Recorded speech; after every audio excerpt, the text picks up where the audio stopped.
Pernikahan itu tidak lepas dari syarat dan rukun. Sampai-sampai ada kejadian juga itu nikah online. Tidak ada nikah kalau tidak ada wali. Ada warga kita yang menikah itu mas kawinnya sandal jepit. Itu sebabnya kemudian muncul ada mahar sandal jepit. Pelecehan ini, ya kan, masa dibuat main-main.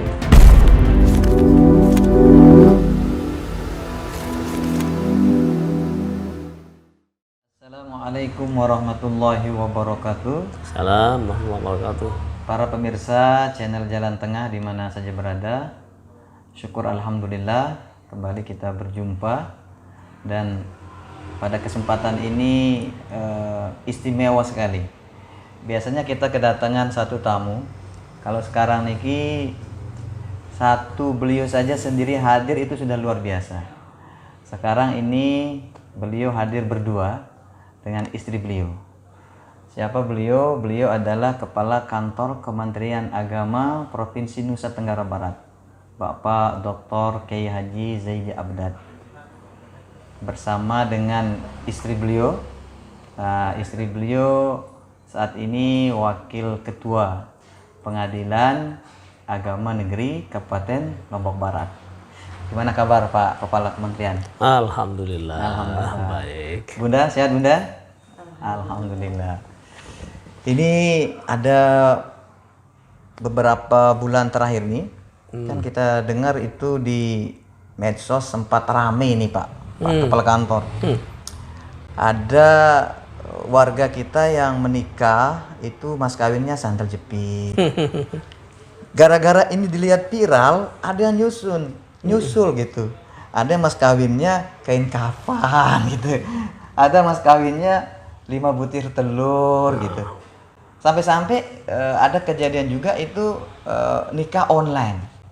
Nah, kira-kira bagaimana itu Bapak memandangnya? Ya, baik, terima kasih. Jadi memang pernikahan itu tidak lepas dari syarat dan rukun. Jadi baik di dalam ajaran agama maupun dalam ajaran negara. Dalam agama itu mengacu kepada Quran hadis, tuntunan Nabi, tapi kalau mengikuti negara berarti mengikuti perundang-undangan. Dan kita sudah punya undang-undang sudah lama di Indonesia ini, ada Undang-Undang Nomor 1 tahun 74, bahkan juga ada perubahan ya. Nah, di dalam Islam yang menjadi arkanun nikah itu kan tentu ada yang disebut dengan calon pengantin, baik itu laki maupun bini. Nah, kemudian ada wali mutlak, itu wali ini karena Nabi mengatakan la nikah illa biwaliyin, tidak ada nikah kalau tidak ada wali. Kemudian ada sighot, ada ijab dan qabul ya. Nah, setelah itu ada yang memasukkan mahar, tetapi ada juga mahar tidak masuk dalam bagian itu. Yang penting sudah ada calon pengantin laki, yang kedua perempuan, ada wali, ada sighot ijab qabul antara wali dan calon pengantin laki. Nah, mahar ini di dalam Islam memang bukan sesuatu yang menjadi istilahnya bisa memberatkan, ya kan? Karena itu mahar ini setiap negara berbeda-beda, setiap provinsi berbeda-beda, bahkan juga dalam provinsi per kabupaten juga kadang beda-beda, tergantung kepada tradisi. Maka dalam agama itu di daerah itu kalau kepingin ngasih mahar, ya tanyalah masyarakatnya apa kira-kira tradisi mahar di masyarakat itu. Yang penting adalah tidak memberatkan kedua belah pihak. Sampai dulu pada zaman Nabi, ketika ada sahabat yang mau menikah tidak punya apa-apa, Nabi mengatakan walau khataman min hadidin. Ya, Walaupun kamu itu memberikan mahar kepada calon istrimu berupa cincin, ya kan, perak saja, besi ya, hadid. Jadi sekalipun dengan khotam, nah kalau misalkan sekarang kan ini juga besi juga kan, nah, ini saja boleh gitu loh.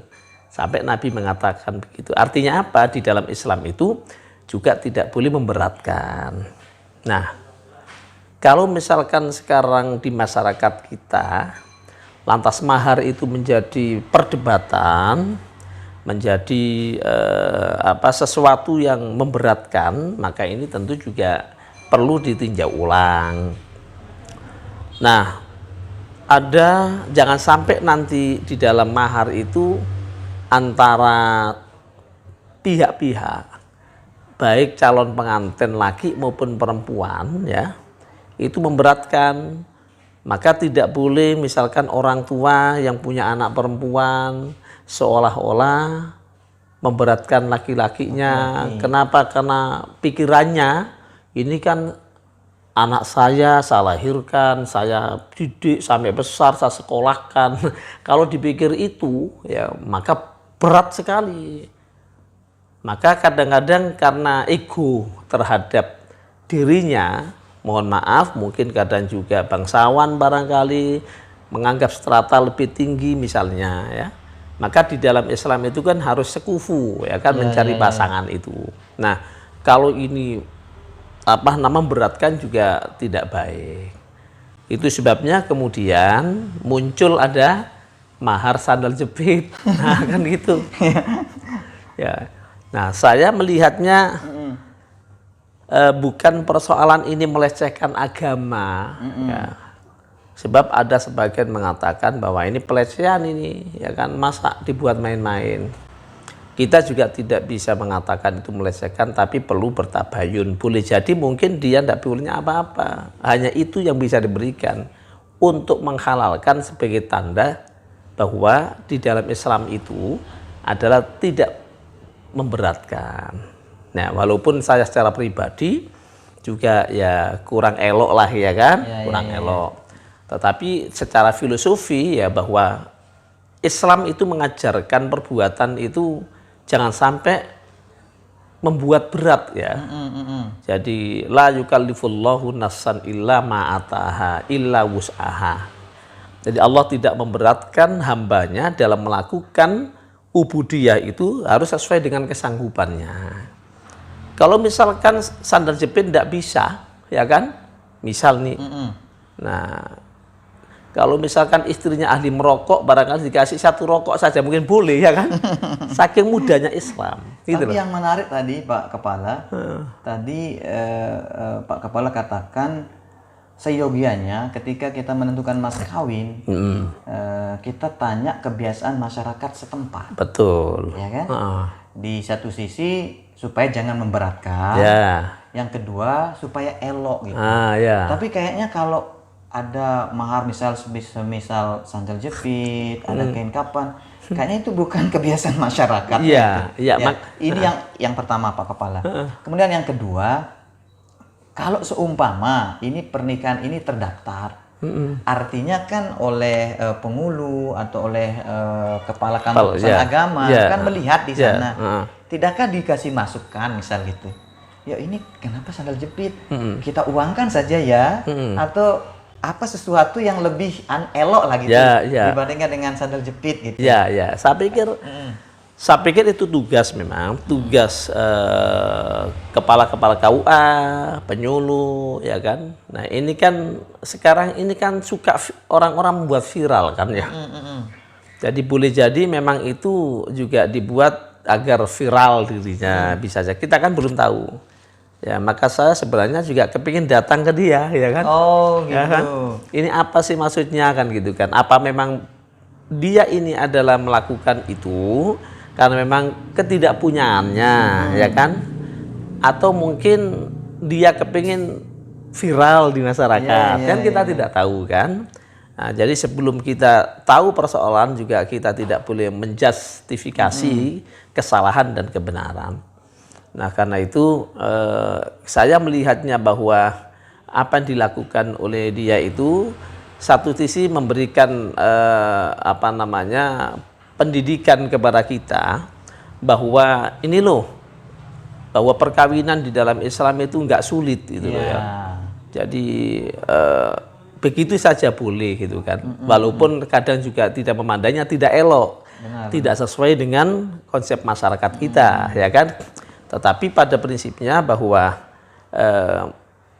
itu adalah perbuatan, ya kan, yang mengajarkan bahwa Islam itu ada tidak memberatkan kepada siapapun selama itu adalah mengikuti aturan, prinsip-prinsip, ya kan, maka juga bisa saja menjadi sah dan boleh gitu kan. Nah, cuman yang menjadi persoalan sekarang kan ini kan menentang arus tradisi masyarakat, ya kan. Sehingga mungkin itu perlu adanya semacam pendidikan pranikah itu ya. Iya, iya, betul.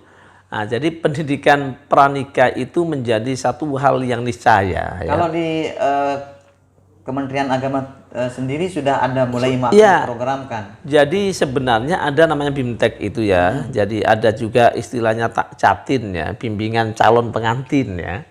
Nah, itu juga sudah dilakukan oleh KUA, oleh Penghulu ya kan, menyampaikan bahwa memang 10 hari sebelumnya memang ada aturan itu kan, untuk memberikan bimbingan-bimbingan. Cuman kadang-kadang CATIN ini kan ya anak-anak muda itu diajak ke sana kadang juga tidak semuanya bisa mau gitu kan, menyempatkan waktunya untuk bimbingan itu.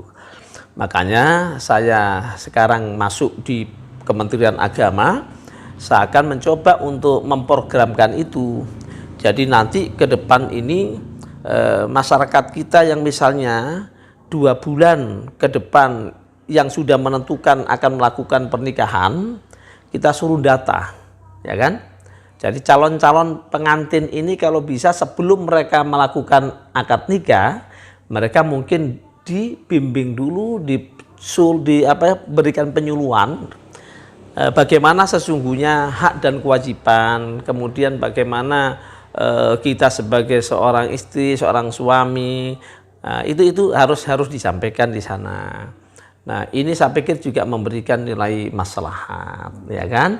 Dan kalau sudah menikah nanti ada program juga. Program itu adalah terkait dengan persoalan-persoalan reproduksi. Setelah menikah nanti pasti akibatnya juga akan hamil kan gitu kan. Bagaimana anak-anak ini, ibunya bagaimana, bapaknya gimana. Ini juga perlu ada pendidikan pra dan pasca nikah. Nah, ini perlu juga kita galakkan dan saya berupaya untuk melakukan itu, memberikan pemahaman tentang pernikahan kepada masyarakat kita. Kenapa? Karena ini saya pikir penting sekali.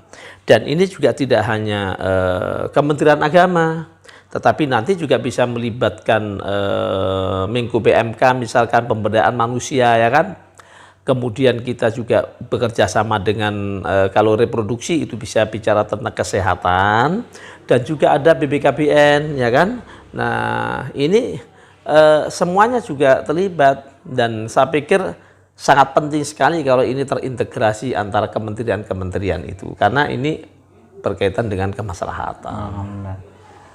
Dalam pernikahan kan memang tidak menjadi rukun atau syarat sahnya sebuah pernikahan itu ada semacam resepsi, Pak. Atau kalau di orang Sasak itu akan ada namanya roah. Ya. Sehingga biasa dari pihak perempuan itu, selain dia menanyakan tentang mahar anaknya, dia juga semacam ada permintaan biaya pernikahan. Kan kita ini keluarga besar, pengen kita artinya begawi lah kalau istilah kita di Sasak ini gitu. Kenduri lah kalau istilah umumnya gitu. Nah, kebetulan ini ada Ibu Hakim. Seumpama ada kejadian seperti ini, ada orang tua perempuan ini minta kepada calon suami atau calon besannya lah, saya siap untuk artinya menjadi wali nikah anak saya, menikahkan anak saya, kalau disiapkan uang misal 30 juta. Itu tidak hanya nanti masalah mahar, tapi mungkin untuk dia kayak tadi resepsi anaknya segala macam. seumpama dari yang laki-laki ini, pihak laki-laki ini tidak menyanggupi, artinya kan bapaknya, oh kalau tidak ada itu saya tidak mau menikahkan anak saya.